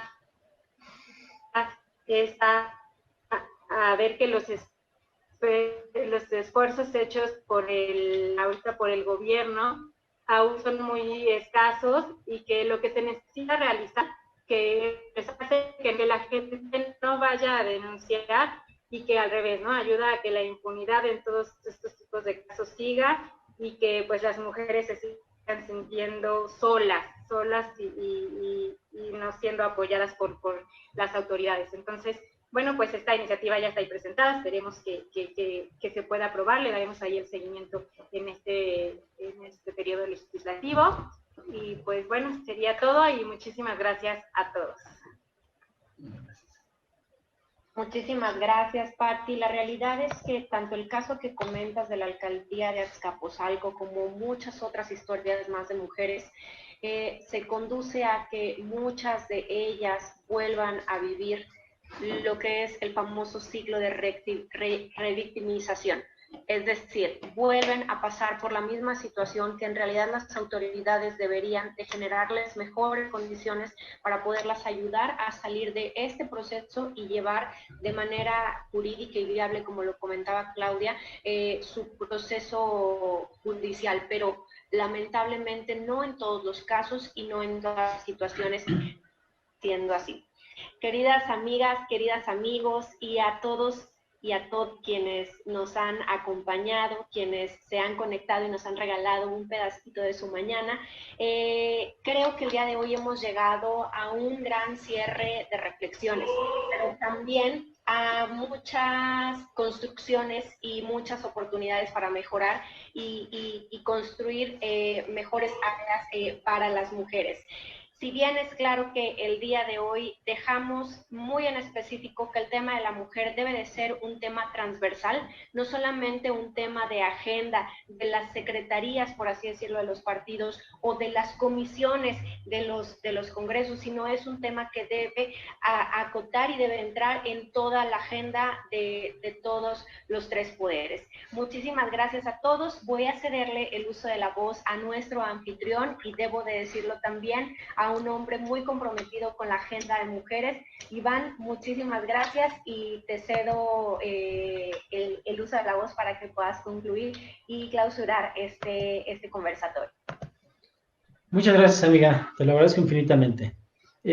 Quisiera retomar brevemente algunas de las propuestas coincidentes entre todas ustedes, tal y como fueron. Creo que coinciden en la falta de recursos presupuestales. Griselda y Laura coinciden en la necesidad de dotar de mayores recursos a los programas de prevención, atención y erradicación de la violencia contra las propias mujeres. Tiene especial relevancia con las mujeres indígenas ante el escaso número de las casas de mujeres indígenas y casas de transición, tal y como lo señaló nuestra hermana Rogelia. La importancia de la participación de los congresos locales y la actuación de gobiernos locales y municipales para erradicar la violencia contra las mujeres. En esta gran labor, Laura señaló la urgente necesidad de la homologación del delito del feminicidio en las 31 entidades y en la propia Ciudad de México. Mientras Panambí destacó la necesidad de fortalecer la atención primaria a cargo de los municipios y dejar de lado la visión en que la violencia contra las mujeres de género es una agenda urbana. El trabajo conjunto de los tres órdenes de gobierno debe ser crucial y tipificar como agravante la violencia contra las mujeres cuando exista confinamiento derivado, tal y como lo estamos pasando ahorita, de circunstancias extraordinarias. Les agradezco nuevamente la oportunidad de haberlas escuchado, de explicarnos la urgencia y necesidad de un marco regulatorio que permita esta igualdad que tanto anhelamos el día de hoy. Que esto sea una realidad y no solamente discurso sin eco. Gracias, Claudia Trujillo, Graciela Sánchez, Rogelia González, Laura Rojas, Patricia Báez, Panambí Garcés y a mi coordinador, don Juan Carlos. Muchas gracias a todos por sus intervenciones y de igual manera te agradezco a ti, amiga Adri Aguilar, la moderación muy puntual en este foro y sin duda siempre comprometida con el tema de género. Les agradezco nuevamente a cada uno de ustedes, los que nos ven desde sus casas y recuerden, ni en cuarentena ni nunca. Que Dios los bendiga. Salud en casa. Gracias a todos.